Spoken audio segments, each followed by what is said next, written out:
The negative energy is on the earth, so it's not down on the earth, it's just the negative energy is in the air, the atmosphere of this earth.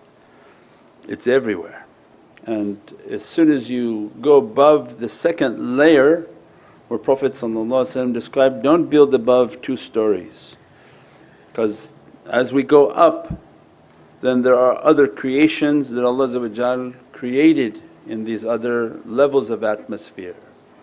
Many were chained and shaitan inspired insan to build these very tall buildings.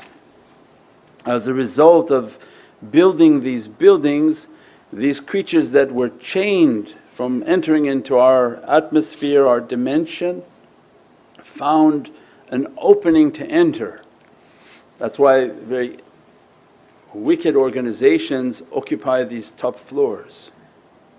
They're not normal maqams, these are maqams of big Hizb shaitans. They own top floors, many floors of these top huge towers. The reason they were inspired to do that was build these towers, and as a result the shayateen that were chained would come and use the system to come down because they could break the awzu.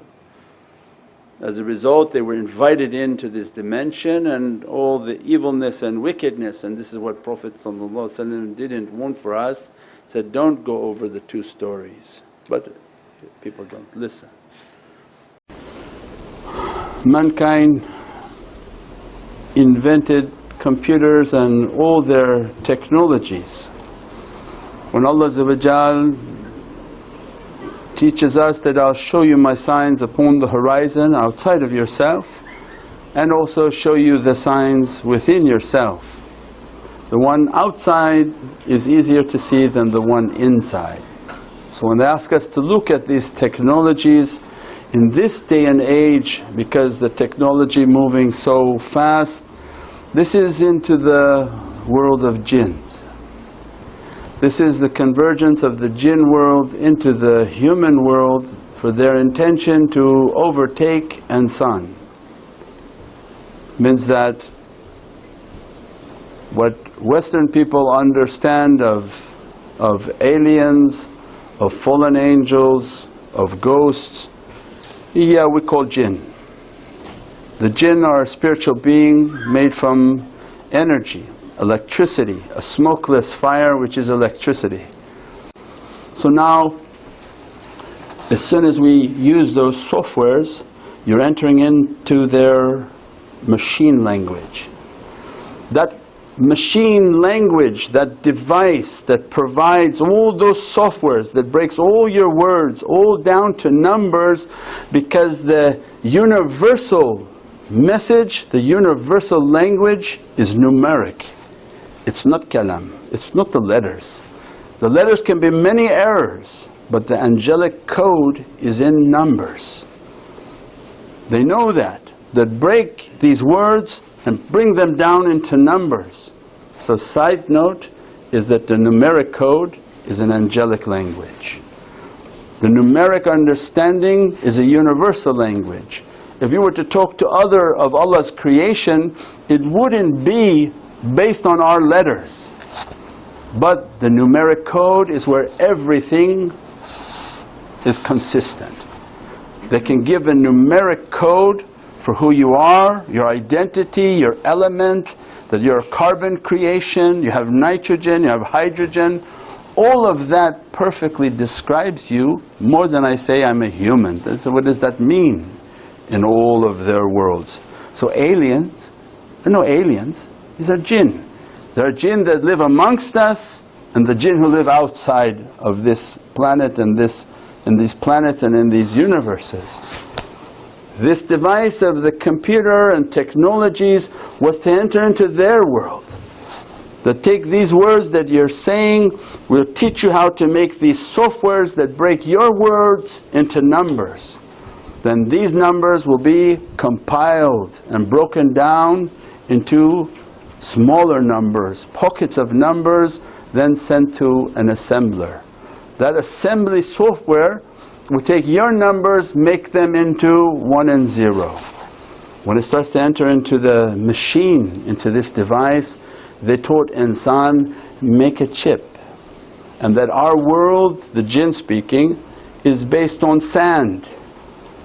Their preferred environment is the sand, hence the silicone chip.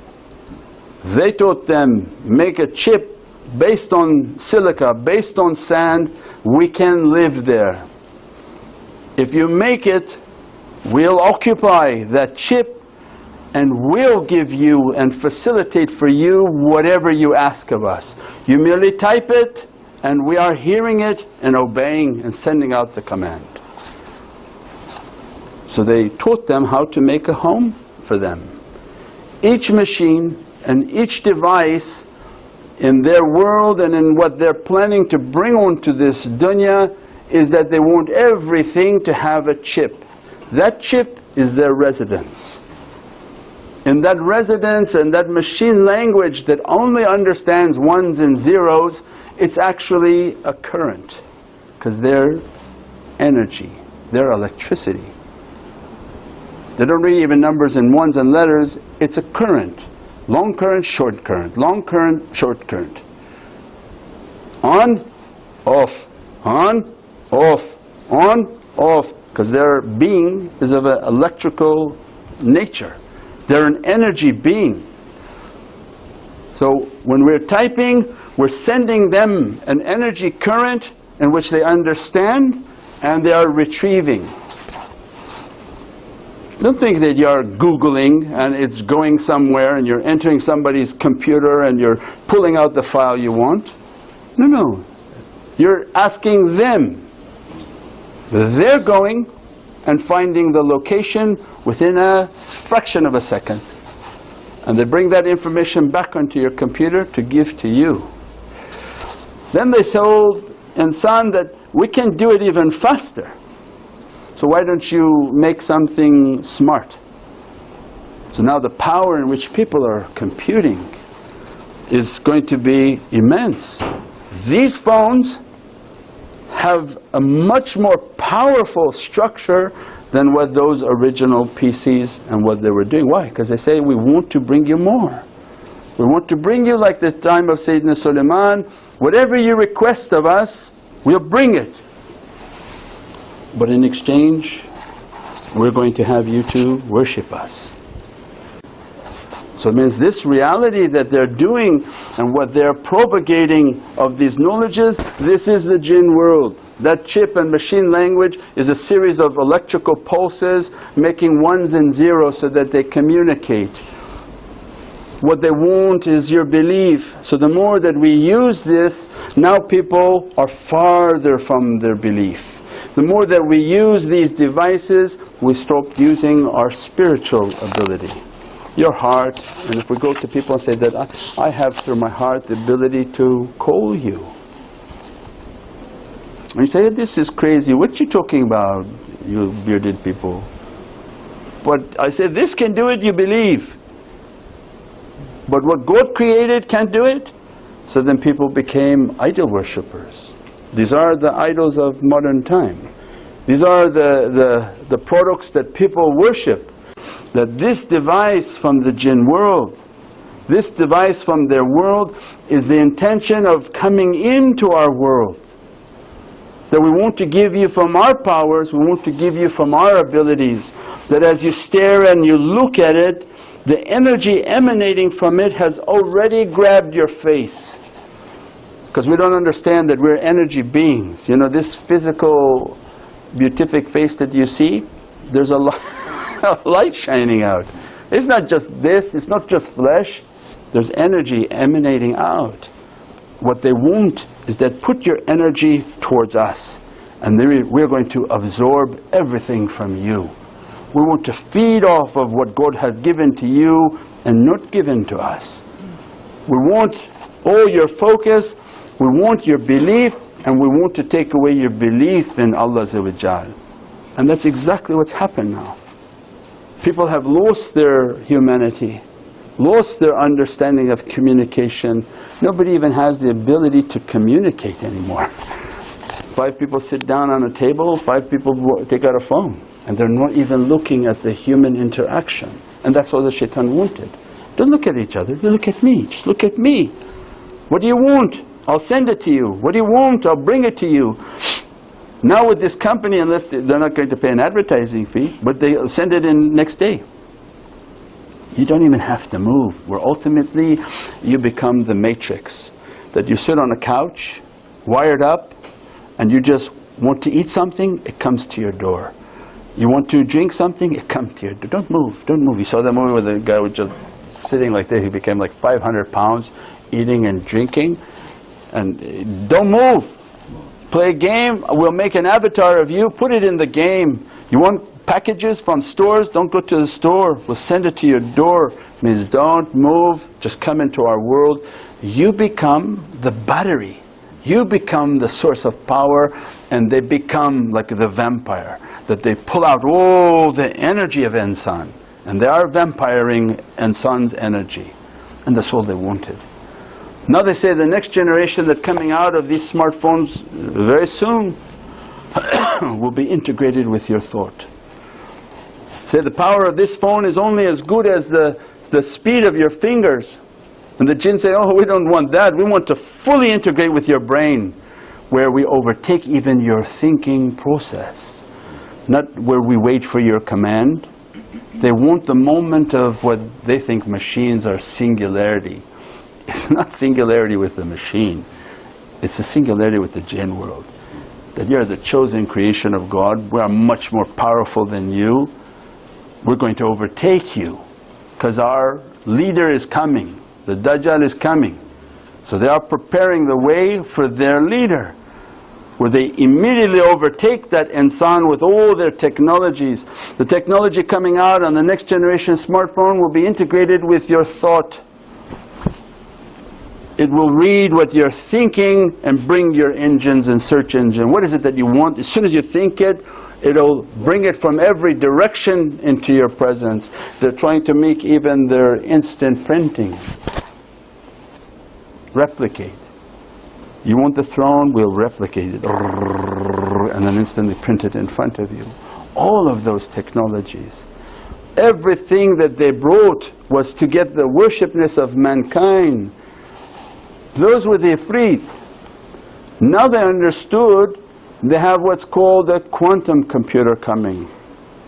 The speed in which that device calculates, they try to explain it as that it's in multiple universes, parallel universes, it's calculating and bringing. We just described, these are small Ifrits. What they are making contracts with are demons. They are beyond Ifrit, but the big shayateen that want to come to destroy insan and destroy this world. As soon as those devices are moving, they're making requests from demons. And those requests will begin a power that they cannot control. And when they describe it, they show that they're going from dimensions coming into this world. We said if the house of this phone was the house of the Ifrit, the house of those quantum computing is the house of shayateen, big shayateen, that they want to come and facilitate under the disguise of helping. And that's the understanding that we wanted to convey of these technologies, that don't be a servant to it. Understand what shaitan is trying to do with it. He's trying to take the worshipness of insan and mankind, trying to facilitate their favors. What is it that you want? What is it that you desire? I bring it for you. As long as we understand that concept, then you're continuously battling that desire. Continually battling with what this phone is trying to show me, what this phone is trying to lock onto me. And don't underestimate it. It's reading your heart. You want to see pictures of women, it's starting to send you pictures of women. It's starting to put bad characteristics into your heart, and you begin to make requests from people. Who do you think is doing that? It's the device. You want to do things that are not halal. You want to eat things that are not correct. Every vice, its source of reasoning and energy is that device. Because before you had to provide an action and go somewhere to do something bad. Now say, no, you just sit where you are. We'll inspire every badness to come to you. So imagine now all these devices, what it's done to this entire population. And that's all they wanted. The father of the space age. That's what they call him. You know what he said? I'm not the father of the space age.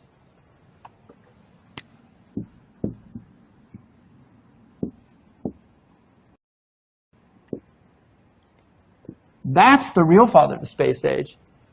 Okay, now this guy, who was at Cal Poly Tech, right?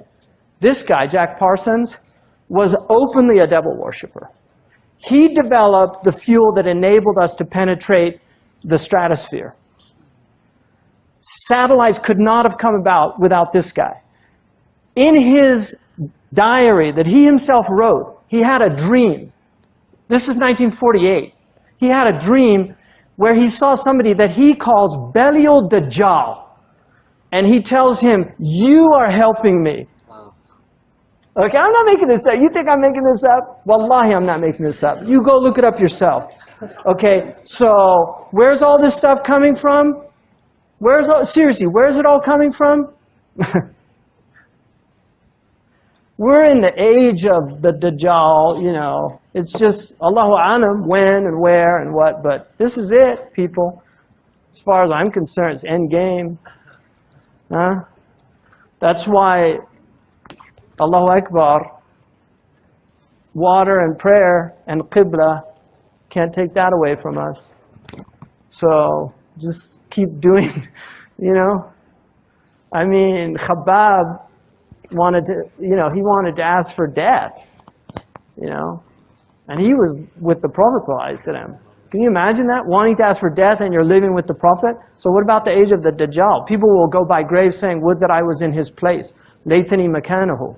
So we need to prepare as much as we can. You know, but the technology, if you study where all this technology comes from, okay, you know, read about the magic and the Enlightenment period. All these scientists were magicians. They were all into black magic. You read about Francis Bacon.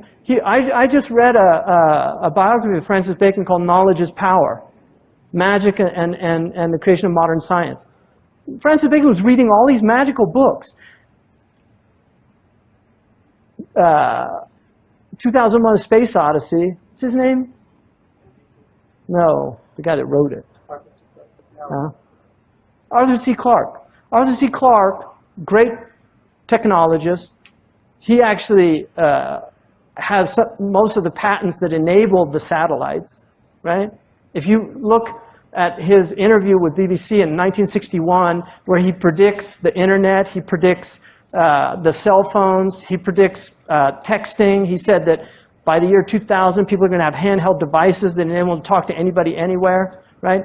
Arthur C. Clarke said, and he has 3 laws of technology. One of his laws is, no technology reaches a level of complexity except it becomes indistinguishable from magic. Any sufficiently advanced technology is indistinguishable from magic. We've seen that in human history. One culture has an advanced technology, the other can't really explain it. Think of our ancestors, our grandparents in the year 1900. If they could see us today with our rockets and our GPS and our satellites, they would consider us to be wizards and sorcerers. So look around. Everywhere you look, you see Arthur C. Clarke's 3rd law in action. Yeah, look. Your ancestors called it magic, and you call it science. Well, I come from a place where they're one and the same thing.